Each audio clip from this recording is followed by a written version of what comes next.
just pulled in.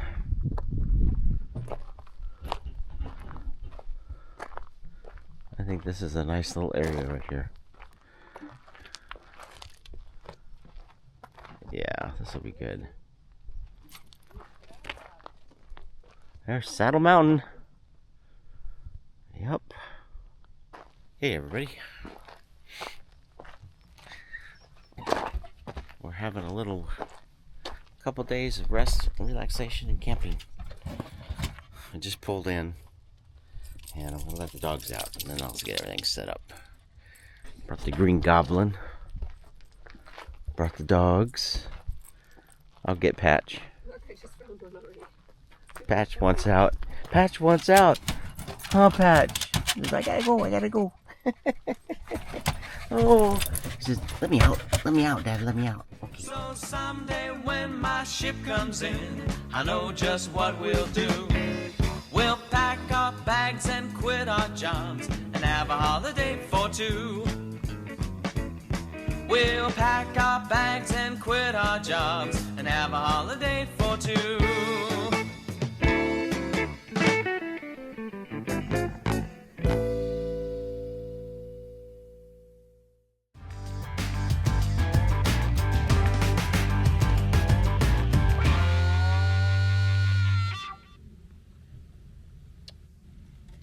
Cheers.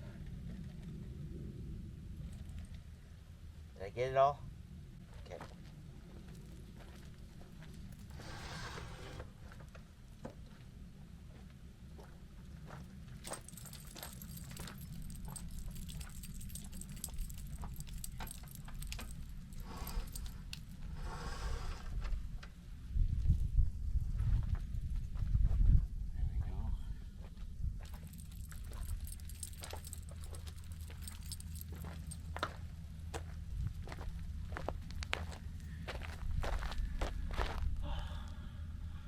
Beautiful day. The sun is intense. The air is like 70, but the sun is pretty intense.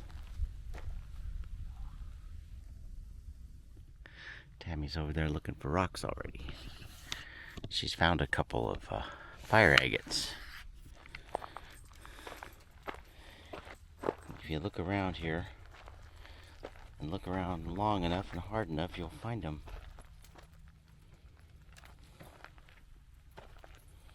Most of this area right here has probably been picked clean. Once in a while, though, you'll find something like, no, that's not fire agate. But, oh. Wasn't too bad getting back in here. Oh, that guy left in the van. Huh. Okay. There was a van parked right up there. Look at this. We got a lot of room here.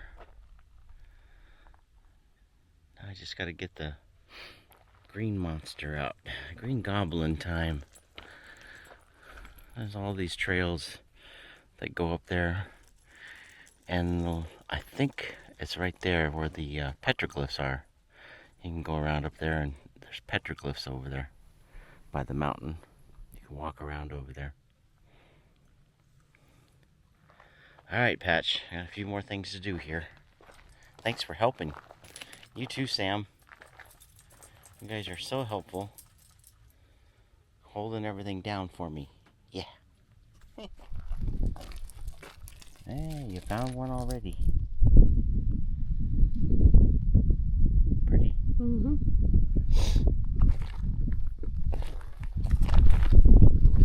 I'm looking around. I haven't found one yet. Oh.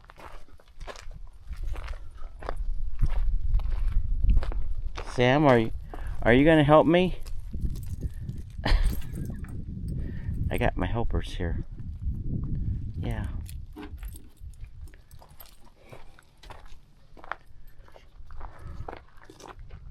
Probably get away from the campsite, you'll find more of them.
Come along, we'll take you for a ride up to the petroglyphs, which are just at the base of Saddle Mountain up ahead here.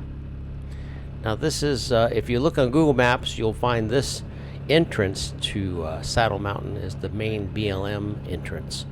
And there are so many campsites up this road. It's just really nice. I'll show you as we're traveling up here on the Green Goblin. If you look off to the right and the left, you'll see some campers parked off to the side. And believe me, there's more room than even shows up here because there was a lot of open spaces, and which is really nice since this was President's Weekend. I was surprised there weren't more people out here, and the weather was beautiful. I'm just surprised there weren't more people camping out here. But it's nice too. I'm not complaining. It's nice to have not as many people and have a little more open space and a little quieter.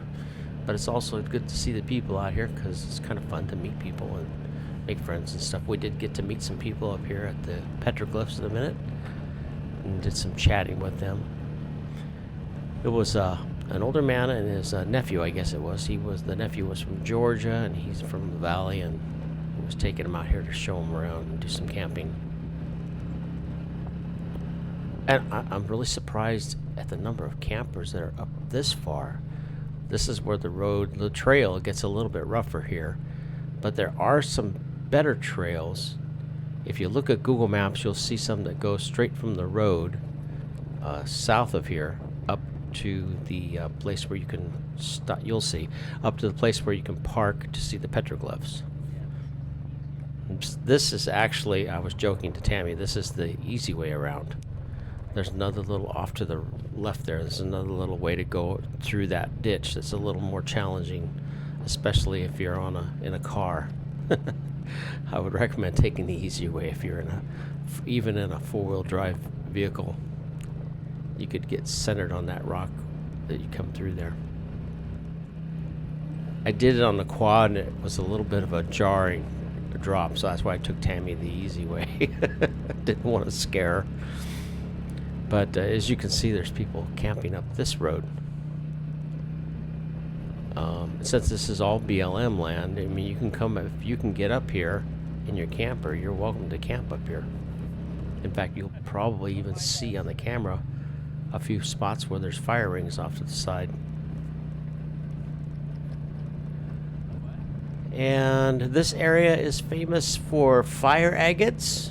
I guess you could say it has a reputation of being an area where people come out and do rock hounding for fire agates, as well as other kinds of crystals and stuff. In the fall, the winter, and the spring. Now in the summertime, it is just stinking hot out here, I'll tell you that right now. Although it would surprise me, there are people that will camp out here even in May and June. For some reason, some people just don't mind the heat. And it's not unusual to get 105 and 110 out here in the summertime. There's those fire rings I was just talking about. But the one good thing, I guess you could say, is that even in the summertime, if it gets up to 105 or 100 in the daytime, it will cool off once the sun goes down because you're out away from the city, you know what I mean? You're not around all the concrete, so it just cools down a little faster. It's not going to be cool, but it will be cooler than Phoenix. Just a beautiful time to get out here in the winter, though, and do some hiking.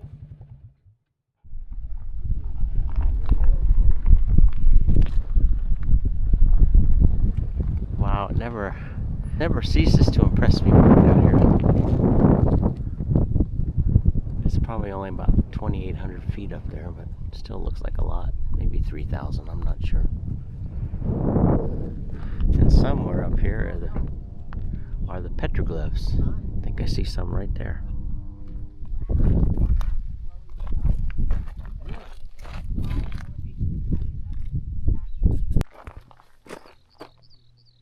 Some of the petroglyphs up here. There we go.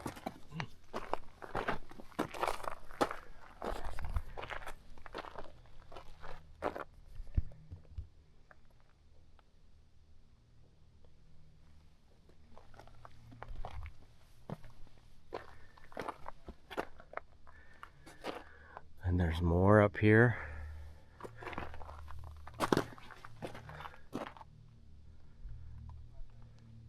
That's one of the bigger panels around here.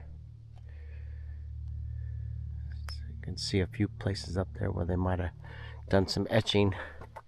I just wonder how they did that. Scrape it with another rock, or... We just met some folks in the White Venza over there. They're from, well, one of them's from Georgia, one lives here in the valley.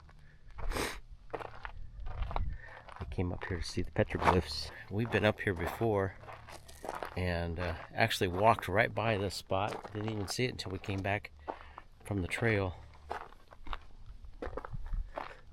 There's more writings as you go back farther down the trail here.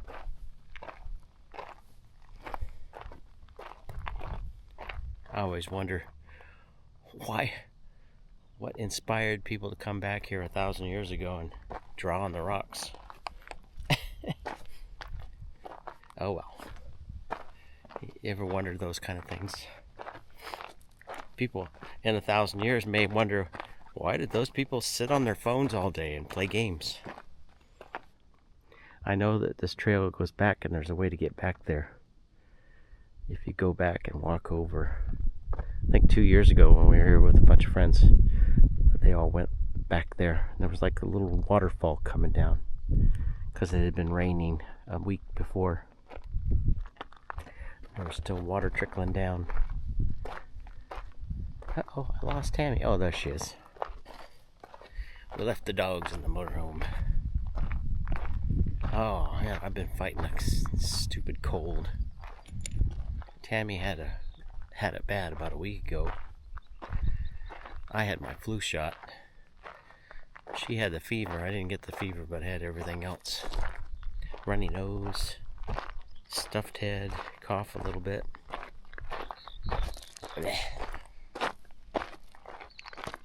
you find anything?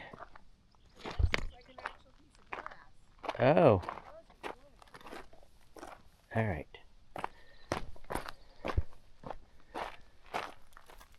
See this little thing? Oh yeah. And then that's weird. I found that. The brown glass right there. That's pretty. Then I found that. That looks weird. Yep. And then found that one.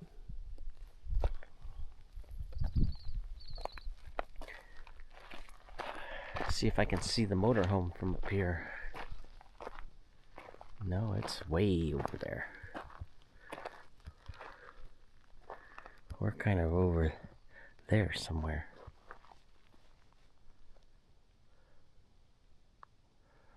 That's the substation.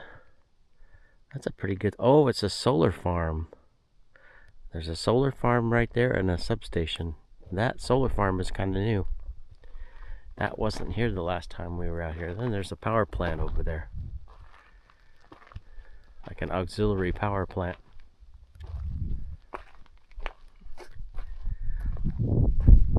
I think those are called the Bighorn Wilderness area over there.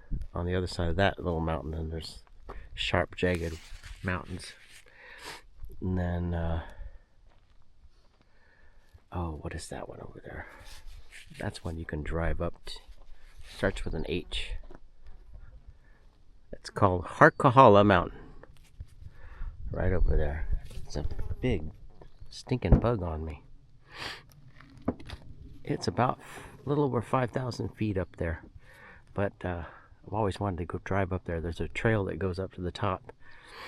And I don't know if I'm pointing to the right spot here on the camera, but it's probably about 35 miles from here.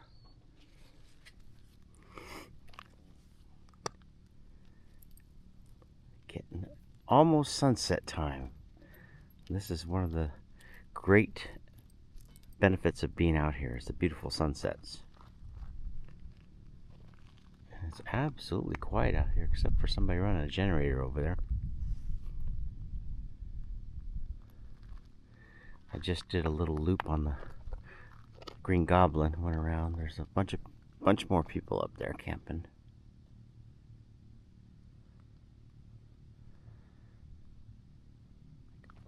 Gonna start fixing dinner here pretty soon. And I got the little fire pit ready. We'll have a fire tonight. Yeah.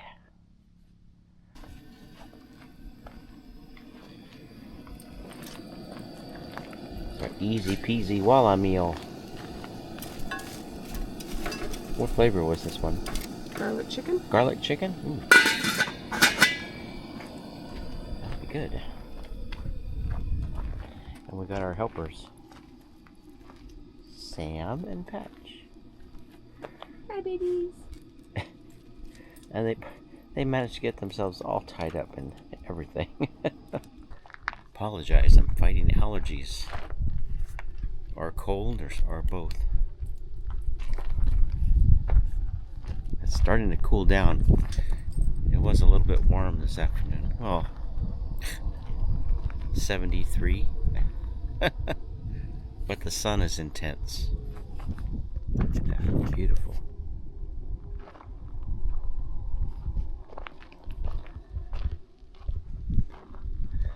I don't know if you can see it on the camera, but there's I-10 way over there. Just a long line of cars over by that mountain across over there. You can kind of see the cars moving, the trucks, all the way to Quartzsite. And now I don't know what that is, some kind of substation over there. But this afternoon we heard a couple of big booms, like somebody had dropped something big.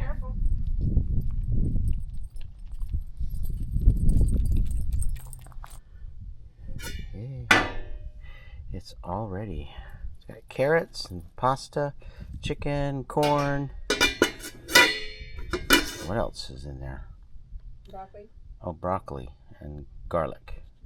Mm-hmm. Sorry, Patch. You got fed already. Got a little fire going. And dinner. Now, Patch, you gotta watch out for that. You can't get close to that. It's hot. Okay? The fire is hot. Now that the sun's gone down, it's getting cool. The sky is so pretty.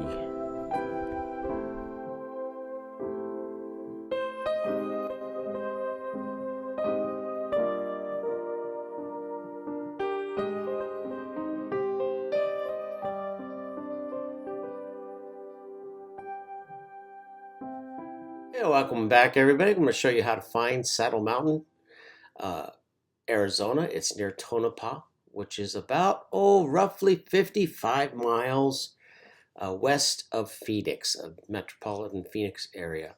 And the best way to come out from Phoenix is just take I-10 straight out.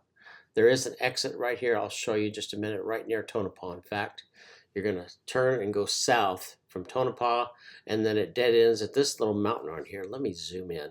But before I zoom in, there are gas stations in Tonopah right there at the turnoff. There's also gas stations closer to town, so there are a few other ones in between. So if you want to stop and get ice, I recommend getting ice at Tonopah or get it before you leave town. That's what a lot of folks do. Let me zoom in a little bit right here on Tonopah and slide over. You're going to get off at Tonopah, exit, and go south past this. They just upgraded the Saddle Mountain RV Park. I was really surprised. We drove by there about 2 years ago, and it was completely dead. I mean, there was nothing there. I think somebody has bought that property and has renovated this RV park, which is kind of cool. We almost took a stop at there and visited, but maybe we'll do that later on. I was really surprised it was open, and so that was kind of nice to see. You're going to come down this road here. I can't think of the name of this. I'm just going to call it, Tonopah Road, but that's not. If I zoom in a little bit, it's the one that you get right off there. And once you know it, they don't even put it on the map. You're going to come down this road. I want to say it's like 100 or 200th Street or something. There it is. 411th Avenue. See, I knew it was some number. 411th. That's way in the heck out east or west of town. But it is way out there. Tonopah. 411th Avenue, yeah, go figure. And you're going to come down this, and you're going to dead end right here at Salome Highway, Salome, and then you're going to come out west, out Salome. And eventually, when you come out this way, you're going to see Saddle Mountain out here. There we go. It's going to turn in, this Salome Highway is going to turn into dirt road right around in here. Right at this little junction right here, there's power lines, and then you're going to see it turn off down here to this road. Let me zoom in a little bit more, because you can see right there, there's Saddle Mountain BLM. And that's what I clicked on to for my Google Maps to get off on the right spot. There are a couple of exits right here. Let me just wiggle my map around. If you come out here and you have an ATV or a side-by-side or a dirt bike or something like that, and you want to do some trail riding, there are a lot of trails that go around Saddle Mountain. In fact, there is a whole loop that actually goes around the mountain, and it comes up over on this side. So there's a big loop that goes around the whole mountain. And there are no trails that I know of over the mountain here, but a lot of folks like to go hiking up in here and stuff. There's the BLM petroglyphs that we went to, the petroglyphs. So you can zero in on that if you want to Google, set your destination on Google Maps. It'll just take you up this road. And let me zoom in, see if I can get the name of that road right. Oh, Courthouse Road. I don't know why I didn't remember that. Courthouse Road is the road that goes to the just to the north of Saddle Mountain BLM area. And there are a couple of exits. You can faintly see them right here. There's a trail here that turns off, and there's a lot of dispersed camping along this trail. There's another road here that turns off.